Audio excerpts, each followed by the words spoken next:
Hey everyone, this is Louis7, and today I have some news on update 31.1 for the Lord of the Rings Online.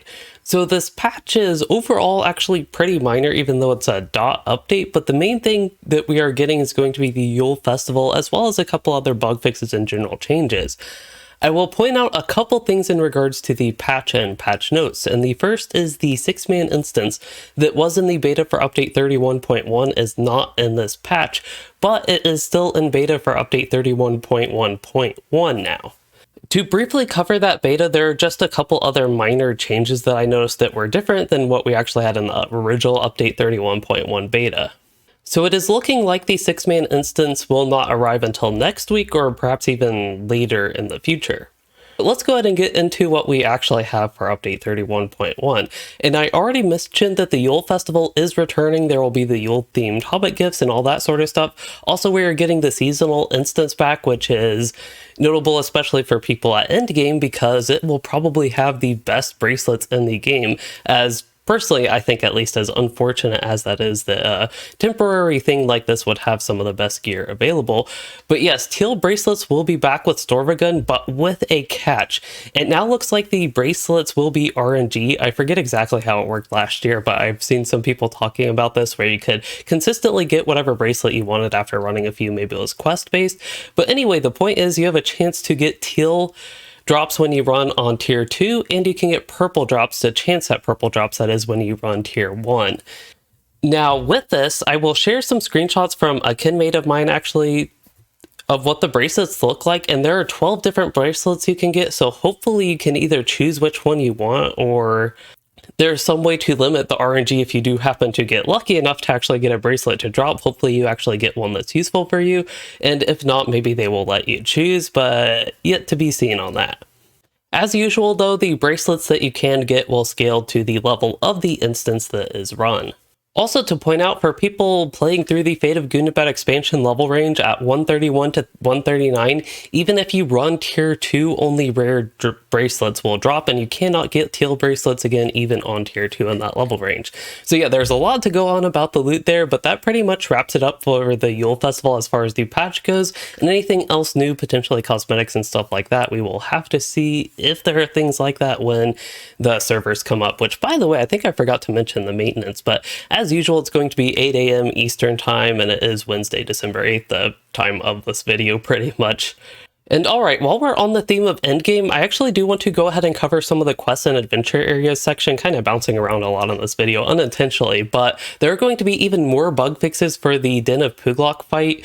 I don't know if this is even more than the previous patch, or this is just copied patch notes from last time. Also, something that is new, because I remember this not being in the previous patch notes, we do have Den of Puglok and Assault on Durstrach will now give you item XP runes when you complete the instance quest inside the instance. Also, the quests now bestow for tier 4 and 5. That's something I ran into, and I thought it was really weird when starting those on tier 4 and 5 that you didn't get a quest, so it's good to know that was actually a bug.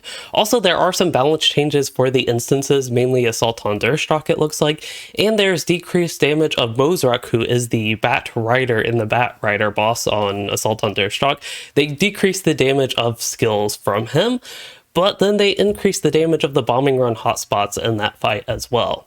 And I figure at this point I can go ahead and finish quest and adventure areas, because a lot of this stuff has either been in previous patch notes or is just like a whole bunch of random bug fixes. It's a really long list in the patch notes. If you want to read over all that, I encourage you to actually check that out. But yeah, there are just a lot of different things and different things that I remember in previous notes, such as they say the 2 weekly quests for Gundabad endgame now award Embers of Enchantment, but that actually happened in last week's patch. There are also some other things like that with bug fixes that are repeats again. Alright, now jumping around even more, we can go way back to the start with the allegiances, and this stuff was already covered in the beta video. Nothing has changed from that, so I'll kind of go through this quickly. If you're wondering more my thoughts on this, maybe I might direct you to that video instead. But first, we have a change to the allegiance, and the reward track for the Zhelruka Allegiance in Gundabad will show which levels unlock Allegiance chapter quests. Now, this is something that I found odd end game, because I believe this is how it functions for the Mordor allegiances, so it is good to know that is a feature that will be coming for the Zhelruka Allegiance. Also, I did cover this in the beta video. That's actually what I was thinking about. The relic trade-up values have been adjusted so that it is easier to barter for Zhelruka Allegiance rewards.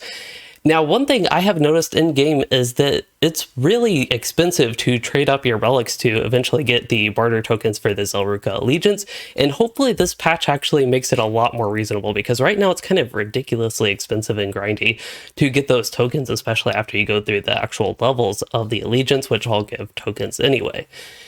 And moving on from the allegiances, we have some class changes. And the first one to cover is with the Brawler, and the trait Rush now costs 1 trait point instead of 2. I am assuming this Rush trait is 1 in the yellow line, because all the yellow line traits should cost 1 trait point instead of 2 anyway. But if it is not in the yellow line, that does seem a little bit odd, but I have not actually played the Brawler since launch day, so I don't really know what's going on there. Also for Burglar, they improved the odds of rare drops being burgled from level 105 plus mobs. Now I thought in the beta it just didn't specify a level, and this one it at least is, so just higher level mobs can give you more rare drops, it looks like, which is exciting for burgling burglars. Next up, for the Captain low-level version of Motivating Speech will now properly affect raid size groups, so that is good for lower level captains. And there are a couple things going on with the Guardian, some performance fixes for both Break Ranks and Fray the Edge, but also Break Ranks has a new visible effect to indicate how much of the cooldown is remaining. And there is also the To the Rescue trait to make its guaranteed crit actually guaranteed. I guess that wasn't functioning properly. And moving on to more changes, we have one for the Runekeeper, which is just a tooltip change for Mystifying Flame to fix that. And finally for Champion, the Fury of Blades damage tracery no longer incorrectly applies to Merciful Strike, which doesn't really make any sense why it would have applied to Merciful Strike, so this seems like a perfectly good change to me, and hopefully it makes champions happy. Next up, this was in the update 31.1 beta as well, but I don't remember it specifying enemies. So morale regeneration rates for enemies in the level 131 to 140 range has been reduced by 25%. Now in the beta, I actually don't remember seeing the enemies as I mentioned, and interpreted it more as your player, like your character's morale regeneration would be nerfed. It looks like enemy morale regeneration will be nerfed instead, so I just wanted to take a moment to clarify that with these patch notes. Now, moving on, there are a bunch of housing changes, and it's largely that a lot of housing decorations are now correctly classified as furniture instead of a wall type furniture specifically, and a lot of them are the fungal bushes and grasses from the Den of Puglok boss drop. Also exciting for housing is small and large yard hooks have been consolidated into a single yard hook type, so more freedom there. So I am noticing throughout this video one problem of covering both an update and a beta for an update in the same video and kind of rapidly means I am kind of confusing what actually was in the previous patch and what was in the previous beta. So I do apologize if I have said something as a repeat that was actually just in the beta. But as we get to this one, I remember this being in the beta, there are additional cosmetic rewards going to be added to the Gundabad barter vendors for 1 allegiance, 2 geode hunting, and 3 both these honored and celebrated tier of the Reclaimers of the Mountain Hold, which is the Gundabad reputation. Now, there are a couple changes that were in the beta that I'll go ahead and go about a bit quickly here, and crafted shields can now crit and achieve their correct item level. There's also, with crafting, some light armor crafted pieces had misleading names, and it was kind of similar with medium armor. The medium one was called like light or something like that, a synonym of light, I believe, and the light ones were not called that, so I'm assuming they kind of swapped those and fixed that up. So that is what is going on there. There are also some general bug fixes with items, and I will point out that the barter costs for gear from the Fall of Khazad-dûm, Amdan Damol, the Bloody Threshold, that's the same thing, Amdan Damol, the Bloody Threshold, and then Shakalash, the Stair Battle, and other Minas Morgul instances, they now have transitioned from Embers of Enchantment into Modes of Enchantment like they should have when Gundabad launched. So I guess it's good that that's finally happening, even if it is a little bit late. Also of note in this section is old LI items will be able to be disenchanted for ancient scripts. 1, you have the Title Bestowers, 2 Crystals of Remembrance, 3 Scrolls of Delving, 4 Scrolls of Renewal, and finally more Scrolls of Empowerment and Legacy Replacement Scrolls. Need a second hand for that because that is 6 things that are going to be disenchantable in the future. We're making progress, so that is a good thing. The final thing I want to point out in the items section is geodes had a quality of life improvement. This is the geode hunting system in Gundabad. The geodes themselves have been renamed to improve sorting in the barter wallet, because right now it's really annoying, and hopefully they have like geode dash whatever actual geode it is, so it is easier to group those together in the wallet. Alright, for PvMP there are 3 patch notes, and I honestly thought all these were already in the game. Perhaps the one is Lugazog will now spawn the appropriate keep commanders when flipped. That one I don't personally remember, but we already had PvMP gear will be unequipped after leaving the Edmores. That is definitely already in the game because it already happened to me and many other people that I know.